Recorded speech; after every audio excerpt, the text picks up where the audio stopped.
মানুষ ঘুষ খায়, এরপরে মানুষকে ঠকায়, টাকা হাওলাত নিচে আর দেয় না, টাকা মাইরে দিচ্ছে আর দেয় না, বিদেশ নিয়ে নাম দিয়ে একবারে মাথায় বাড়ি দিয়ে দিচ্ছে। এরকম বহুত লোক আছে, 20 জন 30 জন 100 জনের কাছ থেকে বিদেশের টাকা নিয়ে মাইরে দিয়ে চলে গেছে, বিরাট বড় কোটিটার মালিক। এখন খালি ইল্লাল্লাহ জপে আর হজ করে, আর বাংলাদেশে আইসে খালি ঘুরে আর গোপনে গোপনে হজ করে, একবারে দাড়ি দুড়ি রাইখে বিরাট বড় হাজি সাহেব হয়েছে। শয়তানে আসে আর কই উরে দুলা ভাই, হ্যাঁ কত বড় সুর, 100 জন মানুষের মাথায় বাড়ি দিয়ে অনেক হজে চলে যেতেছে। এর সুরের সুর, হ্যাঁ ও কোটি বছর হজ করলে হজ হবে না। এই কি কথা কর না কেন? ওর টাকা ওর বাপের টাকা না, এটা পাবলিকের টাকা, কোটি বছর হজ করলেও হবে না। আচ্ছা আপনাদেরকে প্রশ্ন করি, জবাব দিবেন। কুত্তার গোশত খাইয়া কেউ যদি মাকাম ইব্রাহিমে নামাজ পড়ে হইতো না? রামচন্দ্রপুর মসজিদে কেউ যদি শুয়োরের গোশত খাইয়া নামাজে সারা রাত্র নামাজ পড়ে হবে না? তো মসজিদে এসে শুয়োরের গোশত খাইয়া নামাজ পড়লে যদি নামাজ না হয়, কেউ মানুষের টাকা মাইরে দিয়ে তারপরে হজে চলে যাইয়া হজ করিয়া উটের গোশত খাইয়া দুম্বার গোশত খাইয়া হজ করিয়া মাকাম ইব্রাহিমে নামাজ পড়লে, আল্লাহর কসম করে বলি 36 বছরে হজ করলেও হজ আদায় হবে না, হবে না, হবে না, হবে না। কথা কোন ঠিক না বেটা? কাকে ওয়াজ শোনাবেন? আমার দেশের ধনীরা মাহফিলে আসে না, কোনো ধনী বেটি মাহফিলে বসে? হ্যাঁ যা দেখেন তো কোনো ধনী বেটি মাহফিলে বসেনি। কোটি কোটি টাকার মালিক যারা গ্রুপ ইন্ডাস্ট্রি, তাদের ছেলেরা মাহফিলে আসেনি, জীবনে মাহফিলে আসেও না, বসেও না, ওরা ওয়াজ শুনেও না। ওরা চলে যাবে ড্যান্স ক্লাবে, ওরা চলে যাবে কোথায় ফুটবল খেলা আছে বিদেশে, কাতারে, দুবাই, এখানে সেখানে ঘোরার ডিমাগ। ওরা কি আর মাহফিলে বসে? ওদের চিন্তা হলো আমি মাহফিলে বসবো, আমার ক্রেডিট আছে না। কি কথা কর না, ক্রেডিট, আমার ক্রেডিট আছে না, আমি নিচে বসে ওয়াজ শুনবো, আমার ক্রেডিট আছে না। ও ক্রেডিটের চিন্তা করে। কথা বলিস না বাবা, কথা কইস না। একটু দরুশে বলি, আল্লাহুম্মা সাল্লি আলা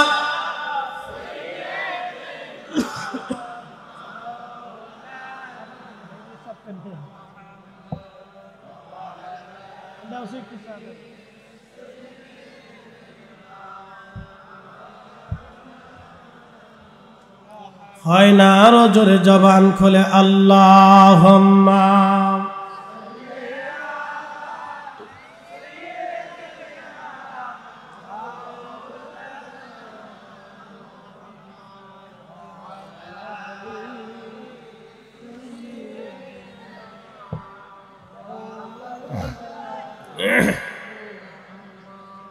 কষ্ট হয়, কথা কি বোঝা যায়? একসাথে আবার জোরে বলি তো, আল্লাহু আকবার। আল্লাহু আকবার ওয়ালিল্লাহিল হামদু, বিসমিল্লাহির রাহমানির রাহিম।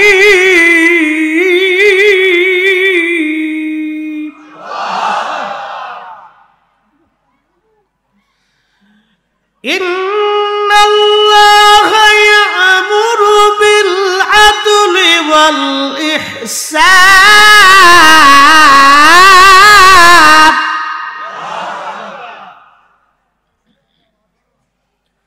আল্লাহর কোরআন বলে, ইন্নাল্লাহা ইয়া'মুরু বিল আদলি ওয়াল ইহসানি ওয়া ইতাই যিল কুরবা।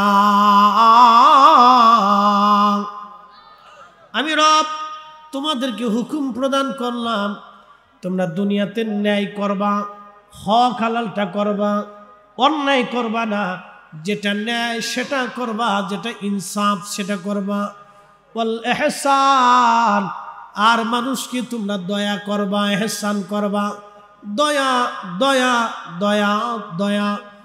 মাল্লাম ইয়ারহামিন নাস ওয়া মাল্লাম ইয়ারহামিল্লাহ, যে মানুষকে দয়া করে না আল্লাহ তাকে দয়া করে না। এখানে মানুষের কথা বলা হয়েছে, কোনো ধর্মের কথা বলা হয় নাই। মানুষের কথা বলা হয়েছে, কোনো ধর্মের কথা বলা হয় নাই। আপনার কার্ডটি রামচন্দ্রপুর বাজারে হিন্দু হতে পারে, বৌদ্ধ থাকতে পারে, এবং অন্য কোনো ধর্মের লোক থাকতে পারে। সে যদি দরিদ্র হয়, অসহায় হয়, তার ঘরের মধ্যে যদি খাবার না থাকে, আপনি মুসলমান হিসেবে তার ঘরের মধ্যে খাবার পৌঁছাইতেই হবে, আপনি না পৌঁছাইলে ইমানদার হবেন না। এই মশলা মনে রাখবেন। কে হিন্দু কে বৌদ্ধ কোন ধর্মের মানুষ এটা বিষয় না। আল্লাহর রাসূল বলতেছে যে মানুষকে দয়া করে না, আল্লাহ তাকে দয়া করে না। আপনার প্রতিবেশী অন্য ধর্মের হতে পারে, সে যদি দরিদ্র হয়, তার ঘরে যদি খাবার না থাকে, ক্ষুধার্ত থাকে, মুসলমান হিসেবে তার ঘরের মধ্যে খাবার পৌঁছানো হলো আপনার দায়িত্ব, আপনার কর্তব্য। খুবই মনোযোগ দেন, এই বিষয়ে লম্বা কথা বাড়াবো না, আমি আমার মূল আলোচনার দিকে ফিরে যাই। আবু মুসলিম আল খাওলামি রহমাতুল্লাহ আলাইহি ভিখারি আসছে, হুজুর আপনি দয়া করে কিছু আমাকে ভিক্ষা দিয়ে বিদায় করেন। আবু মুসলিম চিন্তা করলেন, হায় হায়, আমার মাত্র 3 পয়সা আমার কাছে আসে, সব টাকা যদি দিয়ে দিই তাহলে আমি আমার বাড়ি কি বাজারে নিয়ে যাব। তা আমার স্ত্রী সারাদিন সুতা কেটে 3 পয়সা কামাই করছে, বউয়ের কামাই, আমার নিজের কামাই না। যারা বউয়ের কামাই খান তারা বুঝেন বউয়ের ঠেলা কি কথা কন না কে? যারা বউয়ের কামাই খান তারা বুঝেন যে ঠেলা কারে কা, উরে ঠেলা ঠেলা ও তো দোজক বালা, বউয়ের ঠেলা বেহেশতে যাওয়ার সাথে দোজক বালা, উরে ঠেলা ঠেলা বউয়ের কামাই। বেডিরা খুব খুশি হইতেছে, হুজুর খুব ওয়াজ দিতেছে আজকে। মা বোনরা শুনে রাখেন, এই আবু মুসলিম আল খাওলামি চিন্তা করতেছে, আল্লাহ বউয়ের কামাই, এই টাকা যদি আমি দিয়ে দিই তো আমার আর উপায় নেই। এই চিন্তা করে উনি ওই দোকান থেকে অন্য দোকানে চলে গেছে, মানে ভিখারিরে একটু সরানোর জন্য। তো আমার দেশে কিছু ভিখারি আছে দেখবেন, 5 ছাড়ে না, না দেওয়া পর্যন্ত পিছে লাগিয়ে দেয়। কি কথা কর না, আসে না এরকম? ঠিক এই ভিখারি করছে কি, পিস ছাড়ে না। উনি আর এক দোকানে চলে গেছে, হেরে যাকে হুজুর আমার দেন, আমি অসহায় মানুষ। তো শেষ পর্যন্ত আবু মুসলিম আল খাওলামি ওই উনার টুপলা থেকে 3 পয়সা দিয়ে কয়, যাও আল্লাহর রাস্তায় দিয়ে দিলাম, আল্লাহর রাস্তায় দিয়ে দিলাম। হযরতে আবু মুসলিম আল খাওলামি রাহমাতুল্লাহ আলাইহি তিনি ওই ভিখারিকে দিয়ে দিলেন, কিন্তু চিন্তা করলেন, হায় হায়, টাকা তো দিয়ে দিলাম, দান করে দিলাম, এখন তো আমি কি বাজার নিব। চিন্তায় পেরেশান হয়ে যাওয়ার পরে আবু মুসলিম আল খাওলামি যেই থলে নিছিলেন ব্যাগ, উনি এই বের হওয়ার সময় দেখলেন কাঠের দোকান, কাঠ কাটার যে গুঁড়া আছে, কাঠের গুঁড়া, এই গুঁড়াগুলি তিনি জোগাড় করলেন, আর কিছু বালি জোগাড় করলেন। এই গুড় আর বালিগুলি ওই ব্যাগের মধ্যে ঢুকাইয়া ব্যাগের মুখ সুন্দর করে বাইন্ধা আবু মুসলিম আল খাওলামি রাহমাতুল্লাহ আলাইহি হাতে করে হাঁটা ধরছে। বাড়ি যাইয়া ঘরের দরজার মধ্যে ঢুকা দিয়া আবু মুসলিম আল খাওলামি রাহমাতুল্লাহ আলাইহি তখন ওই দরজার সামনে ব্যাগটা রেখে উনি চলে গেছে, পিছনের দিকে তাকাইলেন না।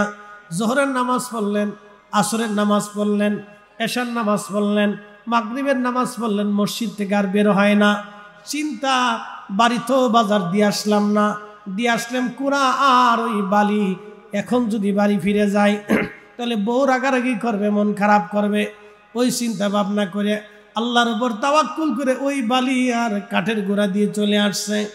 রাত্রিবেলা এশার নামাজের পরে এখন তো বাড়ি যাওয়া লাগবে, ধীরে ধীরে বাড়ি যায়। মনটা বেজার, খুব বড় চিন্তা, কি হবে না, বউ কি বেজার কিনা, রাগ করে কিনা, রাগারাগি করে কিনা। ধীরে ধীরে ঘরের দরজায় টুকা লাগাইছে, সালাম দেওয়ার সঙ্গে দরজা খুলে স্ত্রী বললেন, স্বামীরে সারাদিন কোন জায়গা ছিলেন, সারাদিন কোথায় ছিলেন? আমি তো রুটি টুটি বানাই আপনার জন্য বইসা রয়েছি। কাটা পাইলে কই, আপনি না ব্যাগে করে দিয়ে গেছে। একসাথে বললেন আল্লাহু আকবার। আপনি না ব্যাগে করে দিয়ে গেছেন, কেন চিন্তা করতেছে আর কথা বলে না। গায়ে স্বামী আমার এই রুটি খুব মজার রুটি, আটাও খুব মিহি চমৎকার আটা, জীবনে এরকম আটা কোনোদিন পাইছি না। কোন দোকান থেকে আটাটা আনছেন? খুব ভালো দোকানের আটা, কালকে থেকে এই দোকানের আটাই নিয়ে আসবেন। আবু মুসলিম কাদের হ্যাঁ, আমি এই দোকানের আটাই কালকে থেকে আনতে হইল। বুঝতে পারছেন? হাসবুনাল্লাহু নি'মাল ওয়াকিল, নেমাল মাওলা ওয়া নি'মান নাসির। আপনি যদি পিওর এবং শিওর আল্লাহর উপর ইয়াকিন রাখেন তো ফয়সালা আসমান থেকে আসবে, ফয়সালা আসমান থেকে। রিজিক কোনোদিন, শোনেন, রিজিক কখনো মেধা দিয়ে রিজিক অর্জন করা যায় না। মেধা দিয়ে যদি মানুষ কোটি কোটি টাকার মালিক হইতো তাহলে হযরতে শেখ সাদি দুনিয়ার সবচেয়ে ধনী থাকতো। বাংলাদেশের সবচেয়ে বেশি মেধাবী মানুষ ছিলেন কাজী নজরুল ইসলাম। কাজী নজরুলের মতো একজন মেধাবী আপনি বাংলাদেশের দ্বিতীয় পার্সন আর পাবেন না। আপনি আমারও দেখান, সারা বাংলাদেশ তন্ন তন্ন করে খুঁজে দেব, ওনার মতো একটা মেধাবী ছেলে আমাকে দেখাইতে হবে। দেখান তো দ্বিতীয় কাজী নজরুল আর একজন দেখান যে মেধাবী আন্ডার ম্যাট্রিক পাস একটা ছেলে, তার সাহিত্য গ্রন্থ প্রবন্ধ কবিতা আর তার লেখনী, তার বাংলা ভাষার মাধুর্যতা আপনি সারা বাংলাদেশে ঘুরে তন্ন তন্ন করে আর একজন দেখান, অনলি 1% দেখান। কাজী নজরুল ইসলাম সারা আর কে আছে আপনি একজন দেখান, দেখান। কিন্তু মরার একদিন পর্যন্ত পর মুখাপেক্ষী ছিল, পয়সা করেছিল না।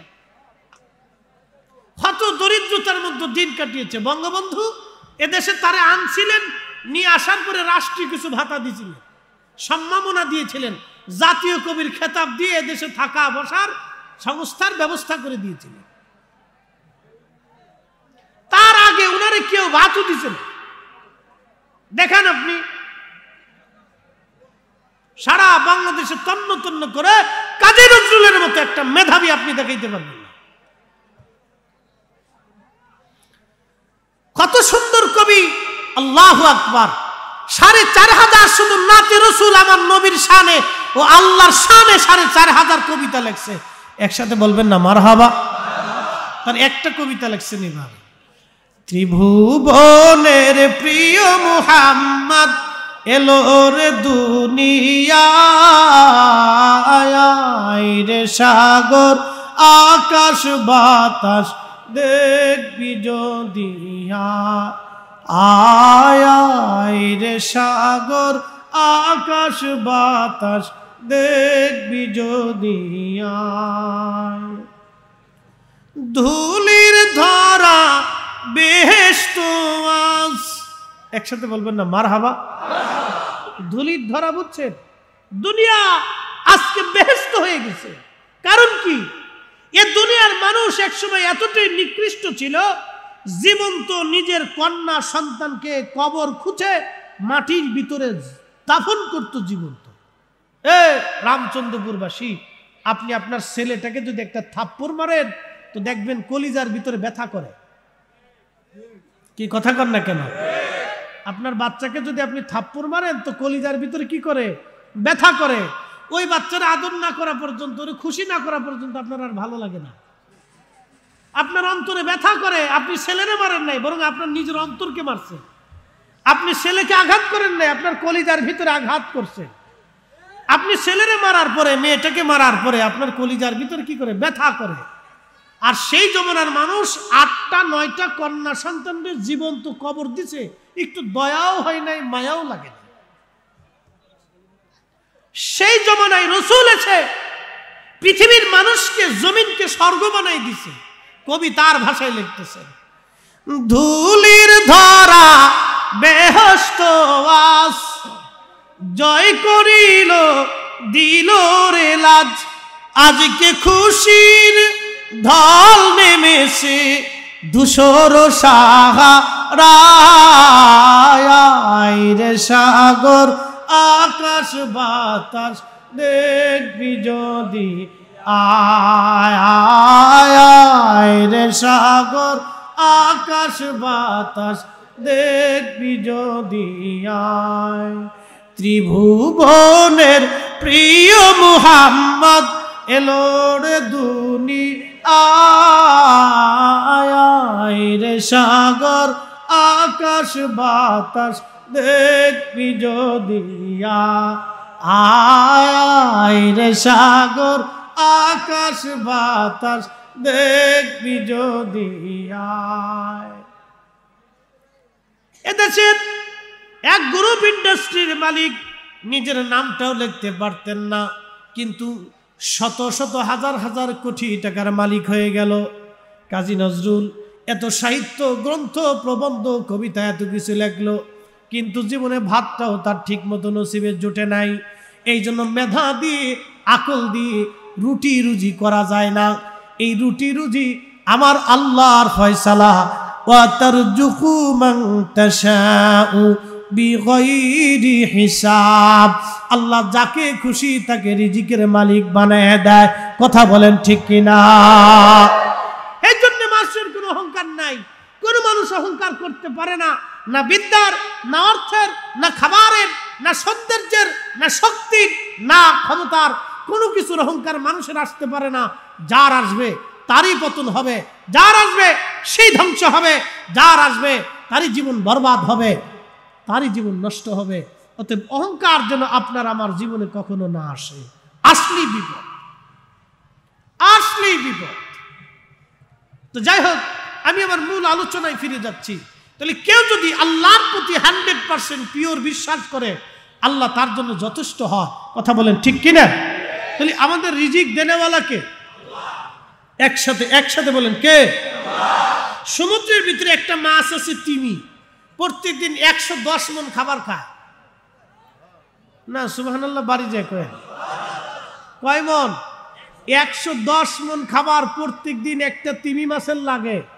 একটা তিমির যদি 110 মণ খাবার হয়, তাহলে সমুদ্রের ভিতরে হাজারো বিলিয়ন কোটি কোটি কোটি কোটি কোটি কোটি মণ মাছ আছে।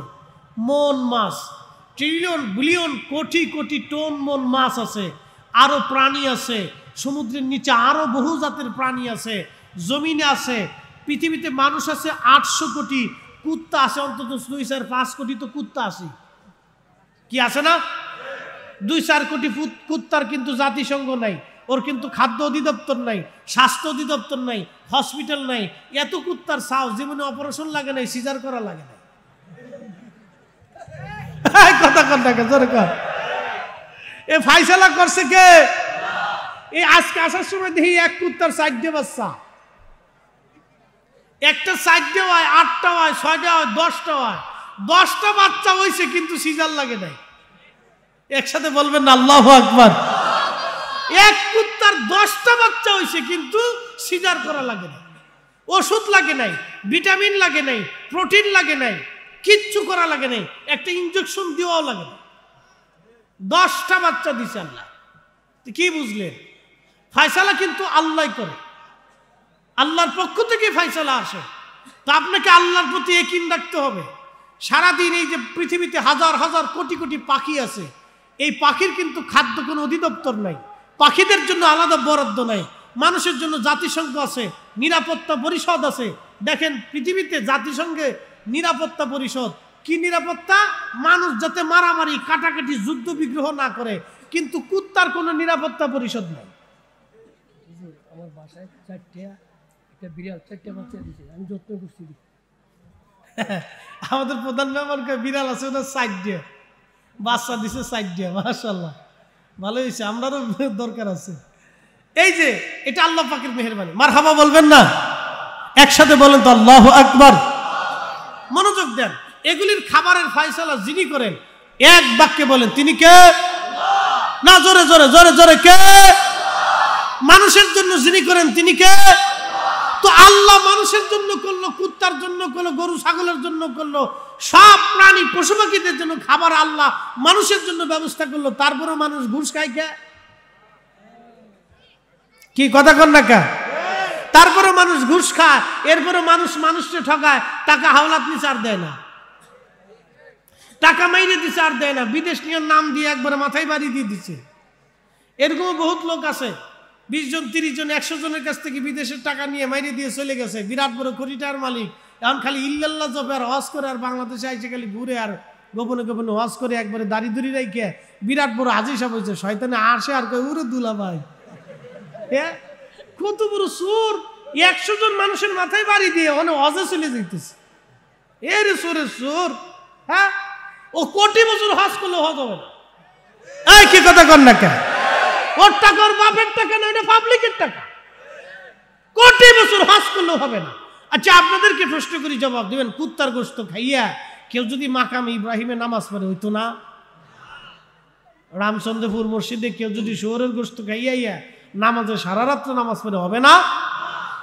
তো মসজিদে এসে শুয়োরের গোশত খাইয়া নামাজ পড়লে যদি নামাজ না হয়, কেউ মানুষের টাকা মাইরে দিয়ে তারপরে হজে চলে যাইয়া হজ করিয়া উটের গোশত খাইয়া দুম্বার গোশত খাইয়া হজ করিয়া মাকাম ইব্রাহিমে নামাজ পড়লে আল্লাহর কসম করে বলি 36 বছরে হজ করলেও হজ আদায় হবে না, হবে না, হবে না, হবে না। কথা কোন ঠিক না বেটা?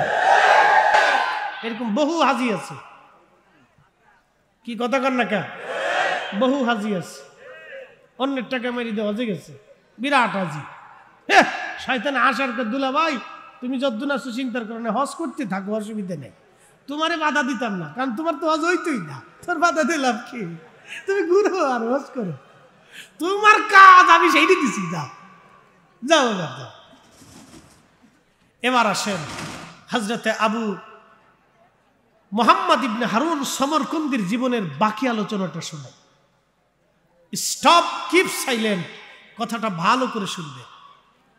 মুহাম্মদ ইবনে হারুন সমরকন্দি কাঁদতেছে আর বলে, হুজুর, মার সাথে অন্যায় করেছিলাম, মাকে নেশাগ্রস্ত অবস্থায় হত্যা করেছিলাম, জীবনের সব ছেড়ে দিয়ে 40টা বছর আল্লাহর ইবাদতে কাঁদতেছি, 40টা বছর মাকাম ইব্রাহিমে আমি কাঁদতেছি, 40টা বছর, 40 বছরেই 40 জন আবেদ এসে আমাকে দুঃখের সংবাদ দিয়ে বলে যায়, সমরকন্দি, সবাইকে আল্লাহ মাফ করে দিছে, কিন্তু তোমাকে মাফ করে নাই। সবার হজ আল্লাহ কবুল করছে, তোমার হজ আল্লাহ কবুল করে নাই। হযরতে সমরকন্দি কেঁদে কেঁদে বলে, হুজুর, আমার উপায় কি? তখন মালিক ইবনে দিনার কান্দার বলে, সমরকন্দি, তুমি যে জীবনে ভুল করছো, এই ভুলের আর কি সমাধান? কি করে তোমার ক্ষমা হবে বলো? তোমার ক্ষমার কোনো রাস্তা আমি দেখি না।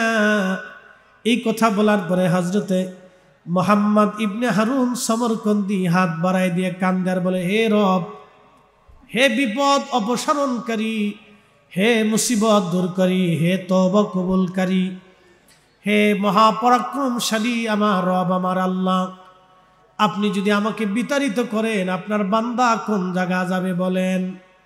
আল্লাহ, 40 বছর ধরে আমি একটা ভুলের জন্য ইবাদত করে আমি আপনার দরবারে তওবা করতেছি। আল্লাহ, হে মালিক, আপনি আমারে মাফ করে দেন। 40টা বছর ধরে আমি ইবাদতের বিনিময়ে আপনার কাছে ক্ষমা চাচ্ছি। 40টা বছর ধরে আমি ইবাদতের বিনিময়ে আমি আল্লাহ ক্ষমা চাচ্ছি। সর্বনাশ! 40 বছর ধরে ইবাদতের বিনিময়ে আমি আপনার কাছে ক্ষমা চাচ্ছি, আপনি দয়া করে আমাকে মাফ করে দেন, আপনি আমাকে ক্ষমা করে দেন। তখন হযরতে মুহাম্মদ ইবনে হারুন সমরকন্দি রাহমাতুল্লাহি আলাইহি এইভাবে তিনি দোয়া করতে লাগলেন আর কাঁদতে লাগলেন। হযরতে মালিক ইবনে দিনার রাহমাতুল্লাহি আলাইহি তিনি এখান থেকে চলে আসলেন। রাত্রিবেলা ঘুমিয়ে আছেন, স্বপ্নের ভিতরে দেখেন রাহমাতুল্লিল আলামিন মালিক ইবনে দিনার রাহমাতুল্লাহি আলাইহির কাছে তশরিফ এনেছে। একবার জোরে বলা যাবে কি মারহাবা? আল্লামা ইমাম জাওজি 900 বছর আগে ওনার উইনুল হাকাতের মধ্যে তিনি লিখতেছেন, মালিক ইবনে দিনার রাহমাতুল্লাহি আলাইহি স্বপ্ন দেখতেছে রহমতের নবী তশরিফ আনলেন। আল্লাহর নবীজি আসার পরে মালিক ইবনে দিনার আল্লাহর নবীকে সালাম দিলেন। সালাম দেওয়ার পরে মালিক ইবনে দিনারকে আল্লাহর নবী ডাক দিলেন, হে মালিক ইবনে দিনার, তুমি কেন আল্লাহর রহমত থেকে বান্দাকে নিরাশ করো? কে তোমাকে আল্লাহর রহমত থেকে নিরাশ করার অনুমতি দিয়েছে বলো?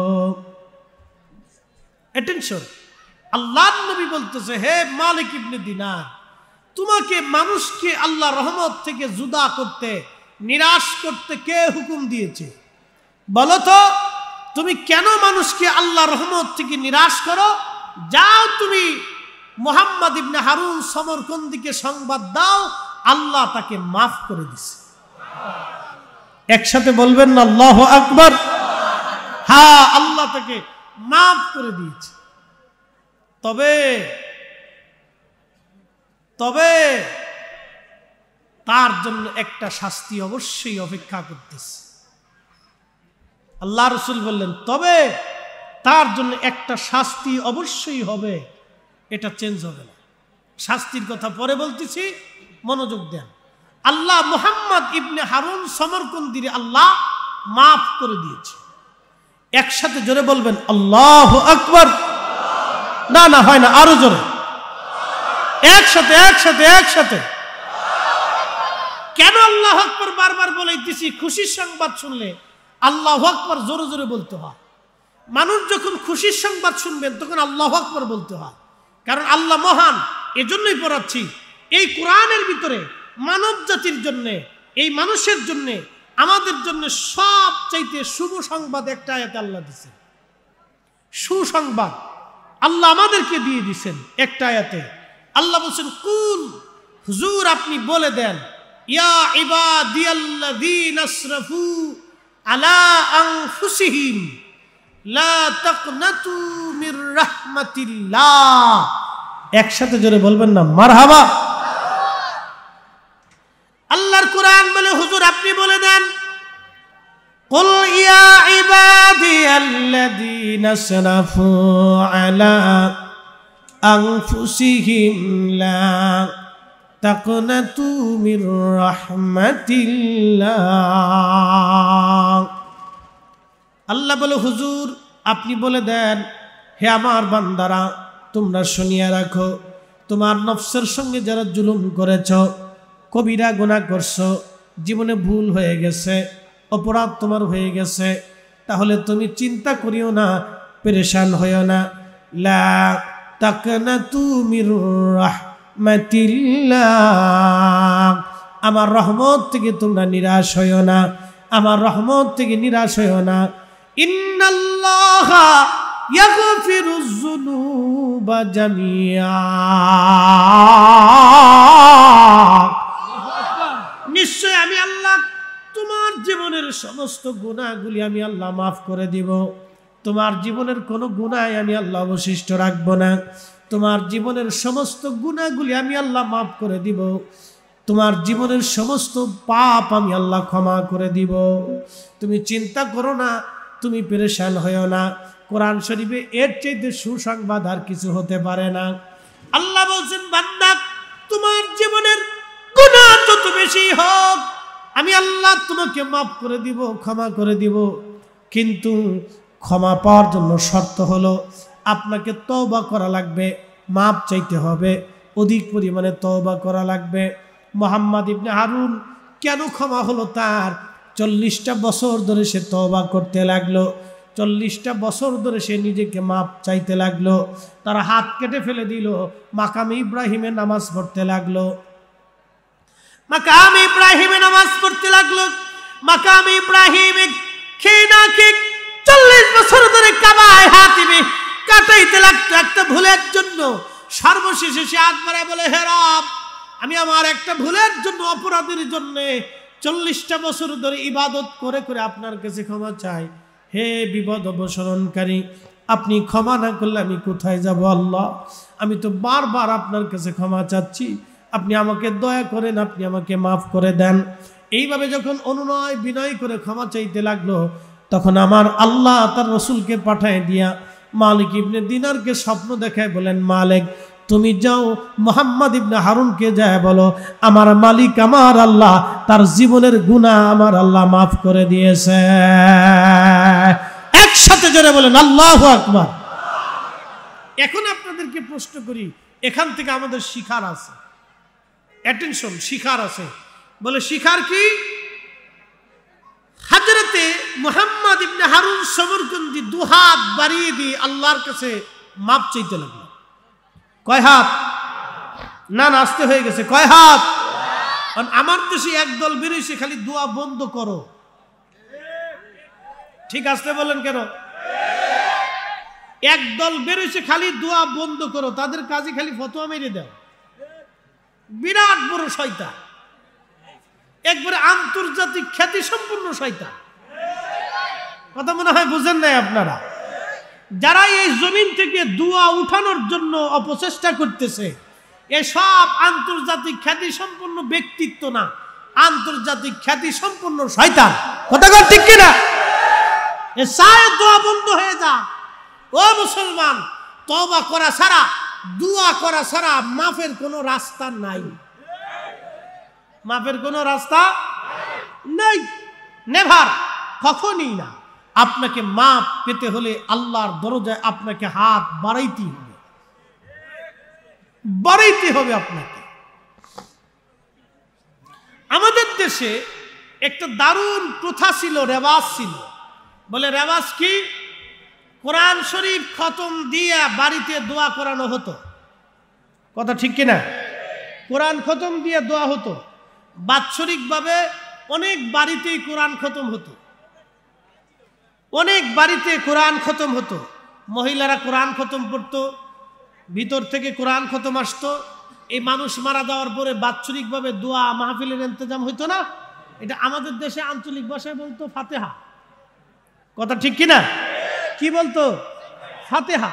এই ফাতিহা উপলক্ষে নারীরা কোরআন পড়তো। ভিতর থেকে কেউ 10 পারা, কেউ 20 পারা, কেউ 1 খতম, এরকম 2, 4, 10, 12, 15 খতম কোরআন নারীরা পড়তো। দাদি মরে গেছে, দাদির জন্য নাতি খতম পড়তো।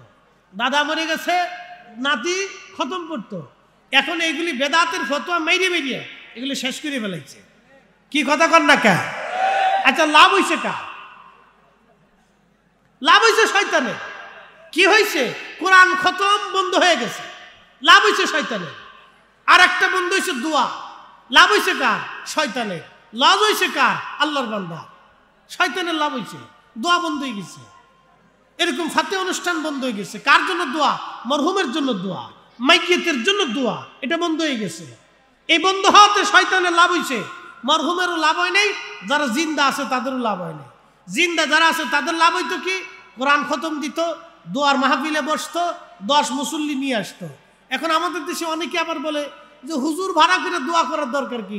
আপনার মার দোয়া আপনি নিজেই করেন, এটাই বালা, হুজুর ভাড়া করার দরকার নাই। এটা আর এক প্রকারের বড় শয়তান। কথা বুঝেন না? মানে আমি বুঝাইতেছি আপনাদেরকে, এটা হলো সবচেয়ে বড় শয়তান। আচ্ছা, আপনারা বলেন দোয়া আলেমরা করবে না তো চোরে করবে? কি কথা কন না কেন? দোয়া কি আলেমে করবে না সুদ করে করবে? দোয়া আলেমে করবে না ঘুষ করে করবে? দোয়া আলেমে করবে। এদেশের মানুষ আলেমদেরকে এত পরিমাণে সম্মান দেয় যে বাড়ির ভালো খাবারটা আলেমের জন্য বিনা স্বার্থে রান্না করে রাখে। একটা কারণে, কারণ কি? যে হুজুরের জন্য খাওয়া, হুজুর আমার জন্য দোয়া করবে।